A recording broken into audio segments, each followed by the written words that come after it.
Assalamualaikum warahmatullahi wabarakatuh. Selamat pagi. Perkenalkan, saya Fitratin Naziza SPMP, dosen tetap pada Prodi Agribisnis Fakultas Pertanian Universitas Islam Madura. Video ini merupakan bagian dari pernyataan diri dalam unjuk kerja Tridharma Perguruan Tinggi atau PDD UKT-PT untuk sertifikasi dosen tahun 2026, khususnya dalam aspek pengajaran. Dalam video ini, saya akan memaparkan pelaksanaan pengajaran untuk mata kuliah Ilmu Pertanian dan Agribisnis yang saya ampu di semester 1 pada jenjang S1 Program Studi Agribisnis.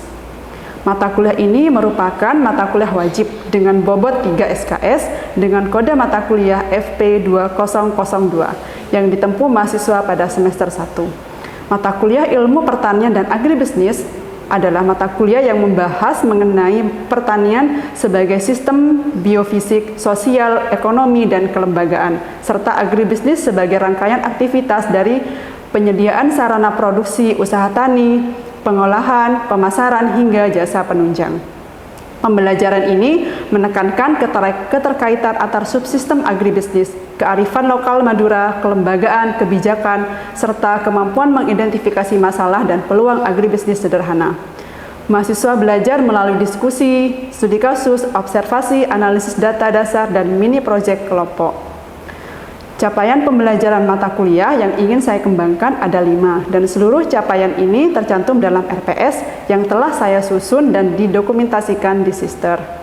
Di mana CPMK yang pertama, yaitu mahasiswa mampu menjelaskan konsep ruang lingkup, perkembangan dan tantangan pertanian serta agribisnis dalam pembangunan dan kehidupan masyarakat. CPMK yang kedua, mahasiswa mampu menganalisis keterkaitan subsistem agribisnis dari hulu hingga hilir. CPMK yang ketiga, mahasiswa mampu menjelaskan peran kelembagaan, kebijakan, dan pasar dalam keberlanjutan sistem pertanian dan agribisnis. CPMK yang keempat, mahasiswa mampu mengidentifikasi masalah dan peluang agribisnis sederhana menggunakan data, observasi, atau studi kasus secara logis dan bertanggung jawab.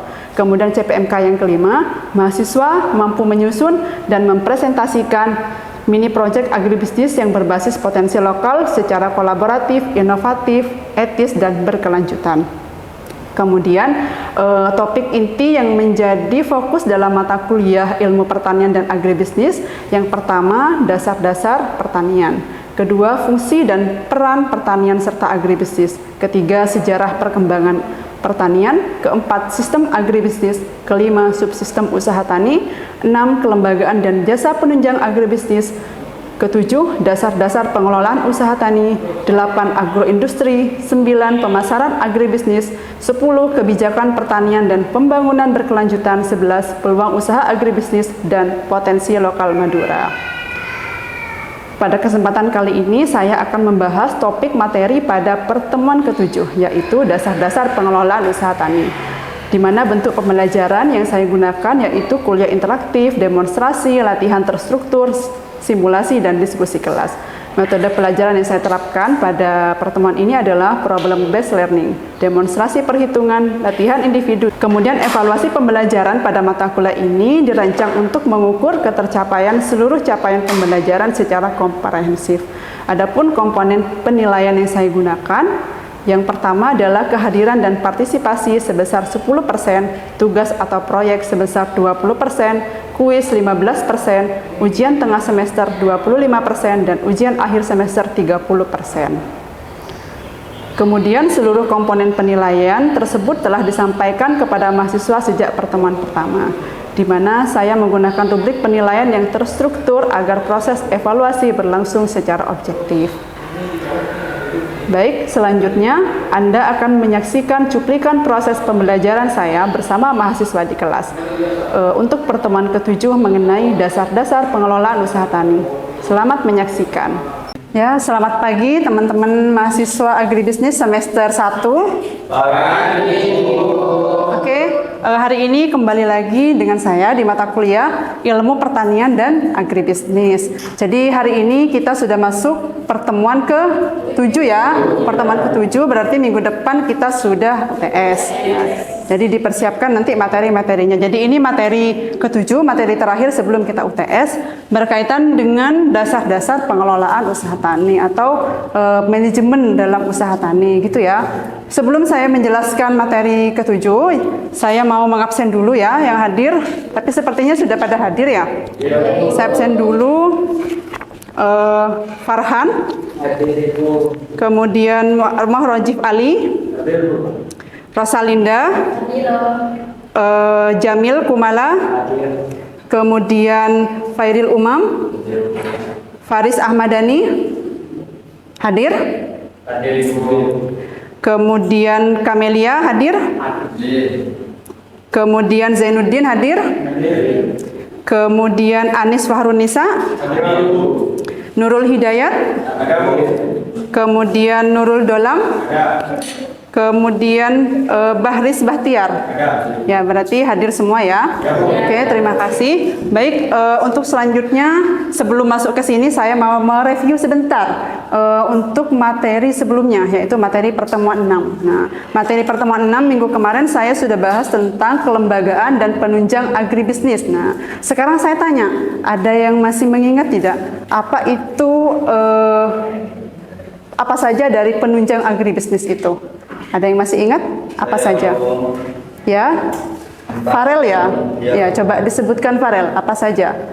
Terkait lembaga penunjangan, Bu, itu meliputi koperasi, bank, lembaga penelitian, pemerintahan, dan lain-lain, Bu. Ya, oke. Sudah bagus ya jawabannya. Berarti Farel kebetulan ketua kelas masih ingat terkait materi yang ke-6 kemarin. Kemudian kalau kelembagaan petani, nah kelembagaan petani itu terdiri dari apa saja? Ada yang masih ingat? Oh, Rosa ya? Ya, coba disebutkan Rosa, apa saja kelembagaan petani? Baik, Assalamualaikum warahmatullahi wabarakatuh. Waalaikumsalam. Saya ingin menjawab, yaitu ada 1 kelompok tani, 2 gabungan kelompok tani, 3 koperasi tani, 4 asosiasi komoditas, 5 perusahaan penyedia produksi. Ya, oke. Terima Jawabannya benar ya. Ya, bagus. Berarti teman-teman sudah menyimak apa yang saya sampaikan di minggu kemarin. Oke, karena saya sudah menganggap semuanya paham terkait pertemuan ke-6 mengenai kelembagaan dan penunjang agribisnis. Jadi saya lanjut materi hari ini mengenai dasar-dasar pengelolaan usaha tani. Jadi nanti harapannya teman-teman bisa yang pertama mengerti dan mampu mengidentifikasi apa itu faktor-faktor dalam produksi pada kegiatan usaha tani. Kemudian yang kedua nanti teman-teman bisa membedakan yang mana yang termasuk biaya tetap, yang mana yang termasuk biaya variabel. Kemudian yang ketiga teman-teman nanti bisa menghitung total biaya. Kemudian bisa menghitung penerimaan dan bisa menghitung pendapatan dari usaha tani ya. Dan juga RC rasio. Nah, sehingga nanti dari RC rasio diharapkan apakah kegiatan usaha tani tersebut layak atau tidak untuk dijalankan. Kemudian yang keempat juga teman-teman bisa menafsirkan hasil perhitungan tadi dari RC rasio yang sudah didapatkan. Jadi tujuannya nanti supaya bisa menghasilkan rekomendasi keputusan. Gitu ya. Nah, ini saya mulai yang pertama. Nah, di sini kenapa sih manajemen atau pengelolaan usaha tani itu penting? Nah, sebelum saya jelaskan, ada yang bisa menjelaskan enggak? Kenapa hasil panen yang tinggi atau hasil panen yang banyak itu selalu mendapatkan pendapatan yang tinggi? Apakah hasil panen yang banyak itu akan selalu mendapatkan keuntungan atau pendapatan yang tinggi bagi petani? Ibu. Ya, Jamil? Tidak, karena ada faktor lain yang mempengaruhi keuntungan dan atau pendapatan. Misalnya faktor yang lain mempengaruhi keuntungan atau pendapatan. Misalnya faktor biaya tenaga kerja, pembelian pupuk, benih, dan lahan lainnya. Ya, oke. Jadi tidak ya. Jadi hasil panen yang tinggi ini tidak selalu mendapatkan keuntungan yang tinggi juga. Jadi dalam artian dalam kegiatan usaha tani bukan hanya dipengaruhi oleh hasil yang tinggi, tapi juga ada faktor lain. Nah, tadi jawabannya Jamil sudah benar, sudah bagus. Jadi ada faktor-faktor lain yang mempengaruhi kegiatan usaha tani. Makanya di sini kenapa manajemen usaha tani ini penting dilakukan? Karena untuk mengatur bagaimana petani itu nanti bisa meminimalkan biaya yang dikeluarkan. Karena tujuan kegiatan usaha tani kan pasti ingin dapat untung kan ya. Petani melakukan kegiatan usaha tani padi, kegiatan usaha tani jagung, tujuannya adalah keuntungan kan? Nah, untuk mendapatkan keuntungan tentunya di sini juga ada biaya yang dikeluarkan. Nah, biaya yang dikeluarkan ini harus ditekan seminimal mungkin supaya petani bisa mendapatkan keuntungan yang besar. Nah, keuntungan yang besar ini bukan hanya dari hasil panen, tapi ada biaya variabel, ada biaya tetap. Nah, sehingga di sini pengelolaan usaha tani ini penting. Tujuannya supaya bisa mengatur sumber daya yang dikeluarkan sehingga nanti bisa efisien dan efektif. Kemudian juga bisa berkelanjutan, gitu ya. Jadi di sini kenapa pengelolaan usaha tani ini penting dilakukan. Hubungannya dengan pencatatan terkait biaya yang dikeluarkan berapa, penerimaan yang didapat berapa, sehingga nanti petani bisa menghitung pendapatannya yang diperoleh. Gitu. Jadi ini kenapa pengelolaan usaha tani itu penting. Kemudian yang kedua ini terkait faktor. Nah, faktor apa saja sih yang mempengaruhi produksi usaha tani? Ada faktor, yang pertama ini ada lahan, ada penggunaan lahan. Nah, kenapa di sini lahan menjadi faktor dalam produksi usaha tani? Lahan kan ada yang sewa ya, terkadang petani ada yang sewa lahan. Sewa lahan ini masuk biaya, jadi ada biaya yang dikeluarkan. Sehingga ini ketika petani membayar sewa lahan, itu pasti akan berpengaruh pada produksi nanti.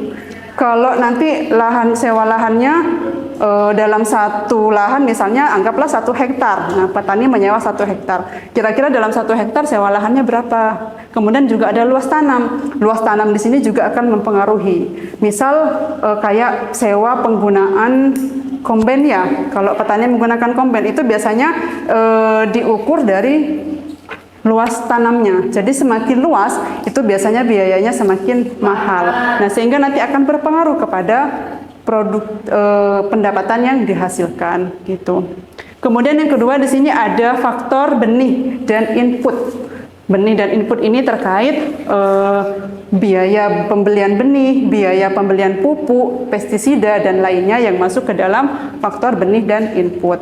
Ini juga akan berpengaruh kepada kegiatan produksi. Jadi kalau petani nanti kelebihan atau kebanyakan mengaplikasikan pupuk kepada tanaman yang mereka budidayakan akan berpengaruh enggak kepada produksinya? Bisa jadi gitu ya, kalau kelebihan ya bisa-bisa nanti produksinya gagal. Jadi harus benar-benar diperhitungkan.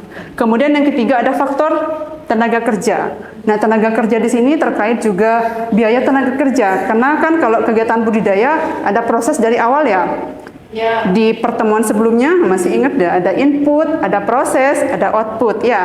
Nah, jadi di input ini ada bagaimana nanti misalnya petani menyediakan benihnya sudah ada. Nah, kalau benih sudah ada, petani melakukan kegiatan olah tanah ya. Tanahnya diolah terlebih dahulu, digemburkan dan sebagainya. Kemudian baru ada proses menanam atau kegiatan menanam. Kegiatan menanam ini juga butuh tenaga kerja kan ya. Tenaga kerjanya dibayar enggak? Tapi tenaga kerja di sini petani macam-macam sih ya. Ada yang tenaga kerja dari keluarga sendiri, ada tenaga kerja yang dari luar. Biasanya kalau tenaga kerja dari keluarga ini sistemnya gotong royong ya. Kalau tenaga kerja dari luar ini nanti termasuk biaya gitu. Kemudian juga pada saat panen. Nah, pada saat panen juga petani membutuhkan tenaga kerja. Kemudian faktor yang keempat di sini ada modal dan alat. Nah, ini modal dan alat ini seringkali disebut sebagai biaya penyusutan. Karena kan kalau alat ini biasanya tidak beli setiap kali masa tanam ya. Bisa untuk 1 tahun penggunaannya atau sampai 5 tahun. Jadi di sini juga akan mempengaruhi faktor produksi. Nah, kemudian setelah dari sini teman-teman nanti diharapkan bisa membedakan biaya tetap yang mana, penerimaan yang mana, pendapatan yang mana, dan efisiensi yang mana. Nah, di sini selanjutnya adalah merumuskan pengelolaan usaha tani. Jadi di sini harus menghitung pendapatan. Caranya menghitung pendapatan itu teman-teman harus tahu dulu biaya tetapnya ini yang mana, kemudian biaya variabelnya apa saja. Nah, seperti itu. Jadi harus merinci. Baru kemudian nanti melakukan total biaya.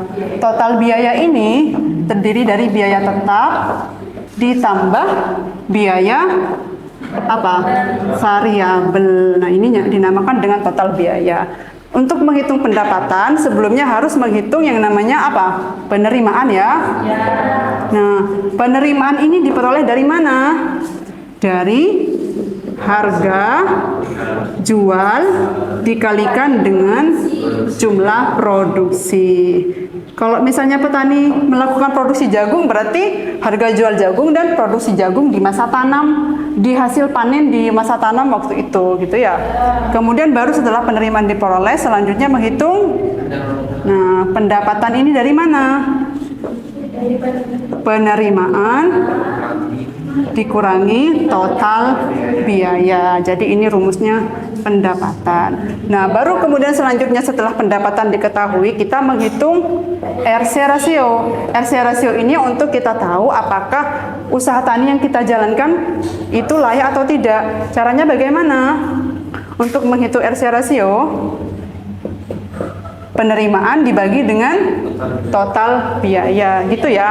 Nah, selanjutnya jika RC rasio di atas 1, berarti itu artinya layak usaha tani. Kalau RC rasionya sama dengan 1, berarti tidak untung, tidak rugi, artinya imbang gitu ya, impas ya.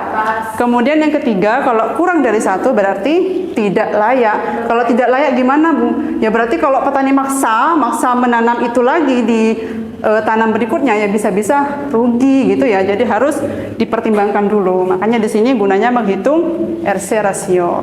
Nah, kemudian selanjutnya saya punya contoh soal. Nah, ini ada contoh soal, ada biaya tetap, ada biaya benih, pupuk, pestisida, sewa alat, ada produksi, harga jual. Nah, ini saya kasih teman-teman, ada yang bersedia untuk mengerjakan ke depan. Ini tugasnya mencari pendapatan atau menghitung pendapatan. Jadi anggaplah ini saya punya data produksi jagung ya. Data produksi jagung, data usaha tani jagung di Pamekasan. Ini adalah datanya, di sini ada biaya tetap yang dikeluarkan oleh petani. Silahkan, mungkin ada yang mau mencoba menghitung pendapatannya. Silahkan, teman-teman. Siapa namanya dah? Rojif, ya silahkan Rojif ke depan. Bisa dikerjakan di sini ya. Nah, ini rumusnya sudah ada, silahkan dikelompokkan dulu biaya tetap, dihitung biaya variabelnya.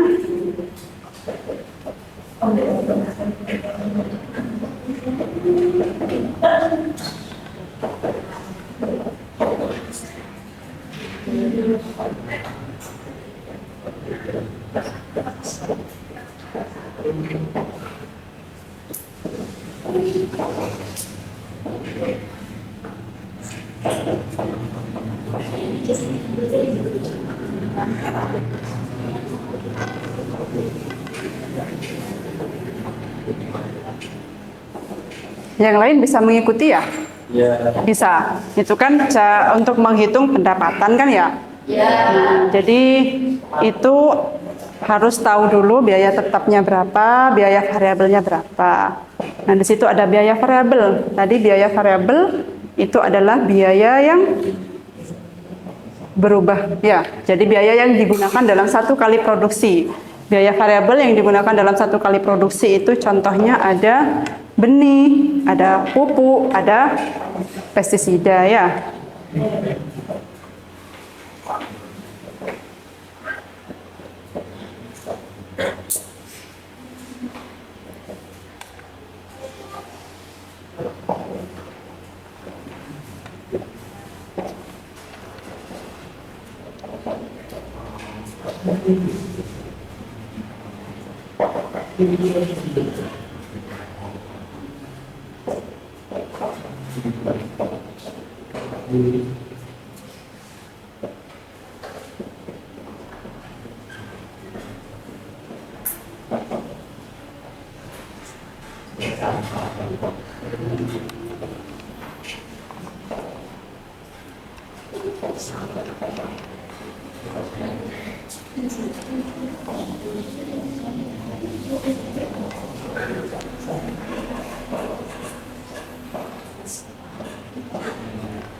Berapa hasil pendapatannya?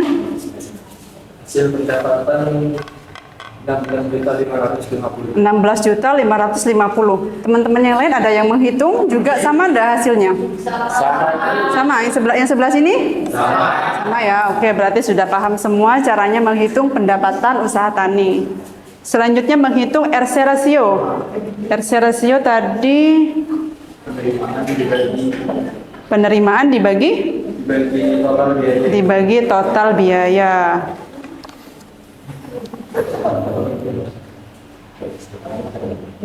Oke.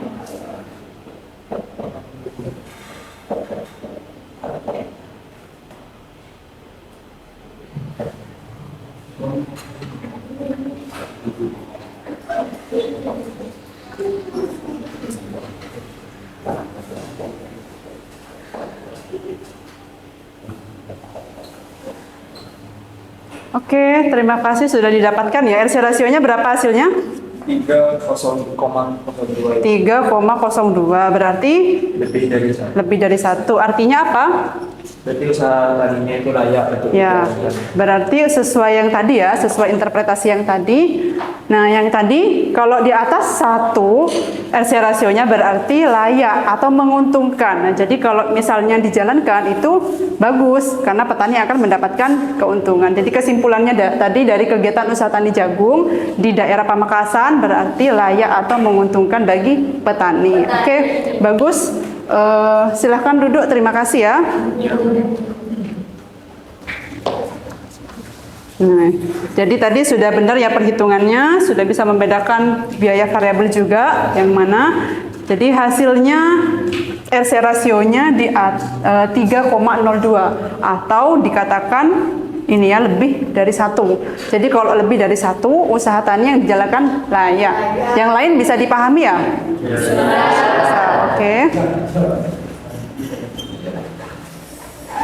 Nah, jadi ini yang tadi sama enggak? Oh, sama ya. Jadi ini yang tadi hasilnya RC rasionya 3,02. Jadi teman-teman di sini sudah bisa menghitung RC rasio, sudah bisa menghitung pendapatan dan menginterpretasi hasilnya. Jadi ini maknanya RC rasio lebih dari 1 berarti keuntungan yang diperoleh, penerimaan yang diperoleh lebih besar ya daripada biaya yang dikeluarkan. Nah, ini tadi sudah. Nah, kemudian selanjutnya terkait ini keputusan usaha tani. Nah, di sini ada diskusi keputusan. Nah, jika misalnya tadi dalam kegiatan usaha tani salah satu faktor yang mempengaruhi juga dari harga jual ya. Kalau misal harga jualnya turun 10%, apakah bisa berdampak pada pendapatan? Bisa ya, karena kalau misalnya harga jual turun, maka nanti akan berpengaruh pada penerimaan. Maka penerimaan dari usaha tani jagung tadi akan menurun juga, karena harga jualnya turun 10%. Berarti penerimaannya juga bisa turun, karena harga jualnya turun. Kalau misalnya biaya pupuk naik, bagaimana? Apakah juga akan berpengaruh atau ada strategi lainnya? Nah, ini yang dimaksud dalam keputusan usaha tani. Jadi petani itu sebagai manajer juga ya, petani kan sebagai manajer. Mereka sebagai manajer ini juga perlu melakukan pengelolaan usaha tani supaya mereka bisa mengambil keputusan usaha taninya. Apakah usahanya layak atau tidak, seperti itu. Nah, kemudian ini saya ada tugas. Ini tugas dikerjakan di rumah karena minggu depan kita UTS. Jadi kalau saya kasih tugas ini nanti sebagai syarat untuk mengikuti UTS minggu depan ya. Tugas ini dikerjakan di rumah adalah tugas lapang. Jadi teman-teman menganalisis salah satu komoditas pertanian saja yang ada di daerah kalian. Boleh jagung, boleh padi, boleh tomat, silahkan. Yang menurut kalian berpotensi di daerah tersebut, kemudian kalian analisis usaha taninya. Satu petani saja, misalnya biaya usaha taninya berapa, biaya variabelnya berapa, biaya tetapnya berapa ya. Kemudian nanti kalian hitung penerimaannya sama pendapatannya sama RC rasionya ya. Kemudian nanti minggu depan dikumpulkan. Nah, jadi itu sudah ada langkah-langkahnya. Teman-teman kumpulkan minggu depan, ditulis tangan saja. Ya, jadi mata kuliah hari ini kita selesai, karena minggu depan kita tidak ada materi, jadi saya tidak kasih tugas untuk materi. Jadi tugasnya adalah kalian nanti ini mengumpulkan tugas sebagai syarat mengikuti UTS ya. Ya, jadi saya rasa cukup untuk mata kuliah hari ini. Terima kasih atas waktunya teman-teman. Semoga bermanfaat. Silahkan materi-materi dari pertemuan 1 sampai ke 7 nanti bisa kalian unduh di Google Drive ya. Nanti saya share di WhatsApp group. Terima kasih atas waktunya. Assalamualaikum warahmatullahi wabarakatuh.